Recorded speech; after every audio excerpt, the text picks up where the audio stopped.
Salut à tous, on se retrouve pour une vidéo spécialement consacrée au choc entre l'Inter Milan et le FC Barcelone pour les demi-finales retour de la Ligue des Champions. Ce n'est pas une vidéo avant-match, on va simplement parler de la composition que je mettrai en place. On va surtout ouvrir les dossiers très complexes. Vous allez voir qu'Hansi Flick aura des choix difficiles à réaliser pour emmener son équipe en finale de Ligue des Champions. Par rapport à tout ça, on va commencer tout de suite par le premier dossier qui concerne Alejandro Balde. On parle ici d'un joueur très important lors de cette saison qui sera de retour. Les informations se confirment jour après jour. Il sera bel et bien présent. Alors, il ne sera pas à 100% en termes de rythme parce qu'il n'a pas été convoqué face à Valladolid. Il n'a pas joué entre-temps depuis sa blessure. Mais c'est un joueur tellement important qu'il a été préparé pour revenir lors de ce match-là. Ce qui est intéressant ici, c'est que comme je vous l'avais dit, pour moi, c'est un joueur qui peut faire très très mal à l'Inter Milan. On le connaît, on connaît ses qualités, mais on sait aussi que l'Inter Milan a du mal face à ces joueurs-là qui partent de beaucoup plus loin, qui sont rapides et qui prennent la profondeur. Parce que l'Inter est une équipe qui, lorsqu'elle attaque, va prendre beaucoup plus de risques, va monter assez haut sur le terrain et gère très mal les transitions défensives. À ce moment-là, Balde, lui, est l'un des meilleurs contre-attaquants au monde. Il l'a déjà prouvé. Et on avait par exemple Théo Hernandez poser beaucoup de difficultés à l'Inter Milan. On sait que c'est un joueur avec des caractéristiques assez similaires d'un point de vue offensif à Alejandro Balde. Et on sait que Balde aussi pourrait faire très très mal. J'en suis persuadé. J'avais déjà dit, ça aurait été un joueur qui aurait fait beaucoup de bien. Et puis, là, je parle sous le prisme de l'Inter Milan, leurs défauts et que Balde pourrait leur faire mal, ok. Mais on peut aussi dire que Gérard Martin a un niveau bien trop insuffisant. On l'a vu lors du match aller, il n'a pas du tout été au rendez-vous d'un point de vue défensif comme offensif. Parce qu'en soi, l'Inter Milan a une faille, c'est les transitions défensives où ils ont du mal. Et ils ont une force, c'est les transitions offensives où ils peuvent faire beaucoup de mal au Barça. Et c'est ce qu'ils ont su déjà faire. Balde peut couvrir les deux zones, peut beaucoup apporter défensivement pour couvrir les grands espaces quand le piège du jeu n'est pas fonctionnel, à ce moment-là, lui, il pourra rattraper les erreurs. Et puis, d'un point de vue offensif aussi, il pourrait faire très très mal en se projetant. Maintenant qu'on a dit ça, ce qui est important surtout, et la question qu'il faut se poser, c'est est-ce qu'il sera véritablement prêt pour ce match-là? Parce que là, on parle d'un match avec une énorme intensité. Je pense évidemment qu'il pourra jouer des minutes, mais combien? Est-ce qu'il pourra commencer le match ou non?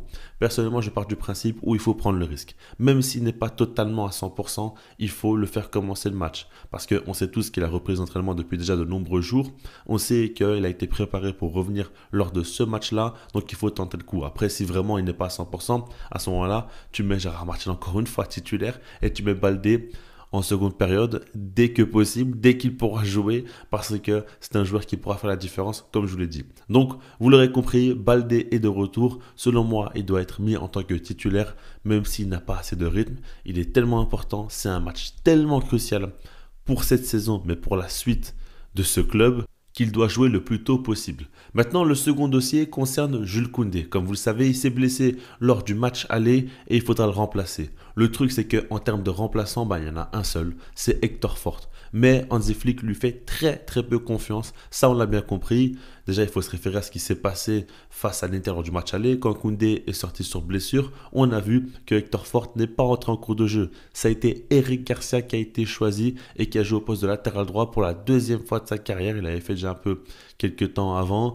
Et on comprend bien que oui, il n'a pas la confiance du coach. Donc Hector Fort a été mis de côté. Eric Garcia a été valorisé.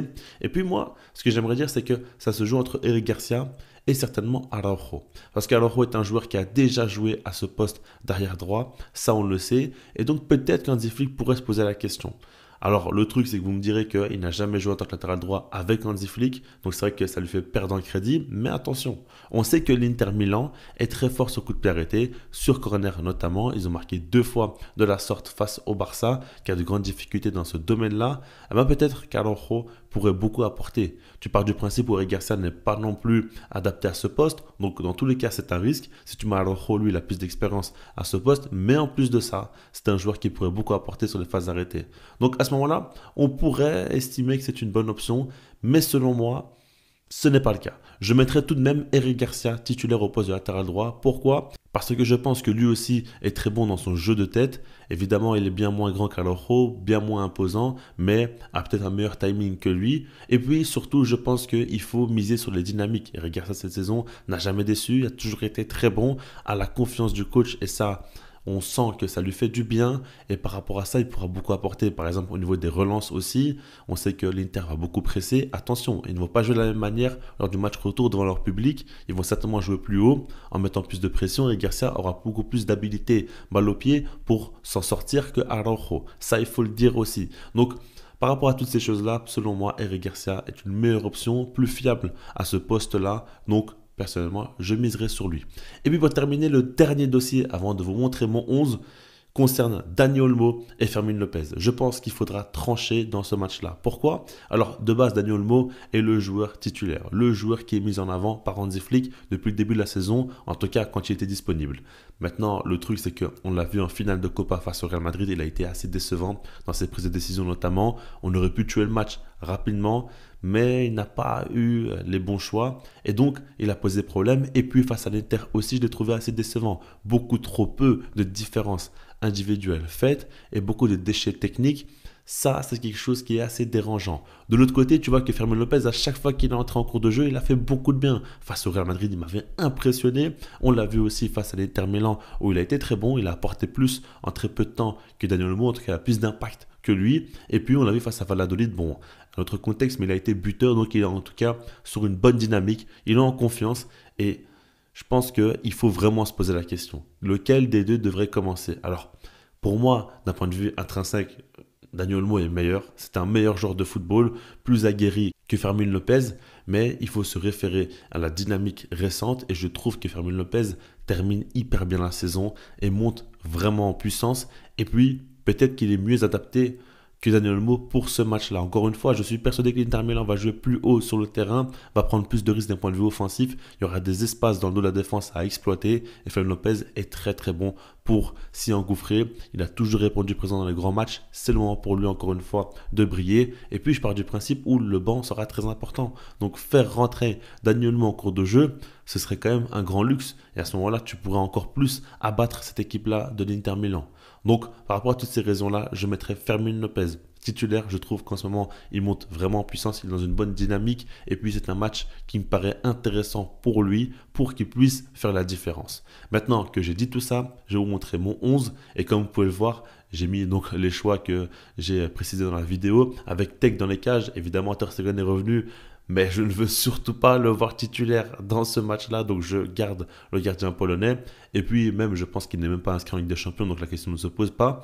Mais quand on regarde donc Eric Garcia au poste de latéral droit avec Kubalsi, Inigo Martinez et Alejandro Balde. Au milieu de terrain, De Jong, Pedri, Fermin Lopez.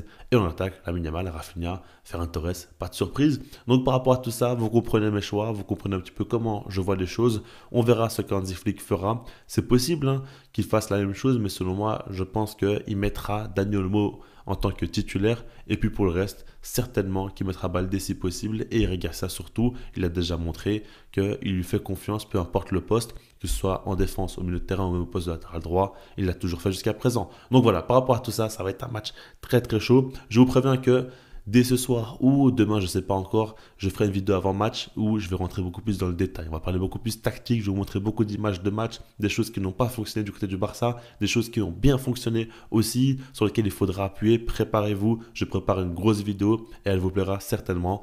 On arrive dans cette dernière ligne droite de la saison. Ah là là là, je suis impatient. Franchement, je suis impatient. J'ai hâte de voir si le Barça va réaliser le triplé historique ou non. Après, beaucoup de gens me reprennent en disant quadruplé. Ouais, c'est vrai que ce serait même un quadruplé, ce qui est fou aussi, on peut dire quadruplé. Après, quand on dit triplé, c'est le terme pour dire Copa, Liga et Ligue des Champions. Vous avez compris, dans tous les cas, le Barça peut tout rafler et réaliser une grande saison. Il faudra faire les bons choix, il faudra surtout répondre présent sur le terrain. Mais quand tu as Lamine Yamal et Pedri, comment vraiment en douter? Je ne sais pas. Bref, on verra comment ça va se passer. Restez branchés sur la chaîne et puis sinon, moi je vous dis peace.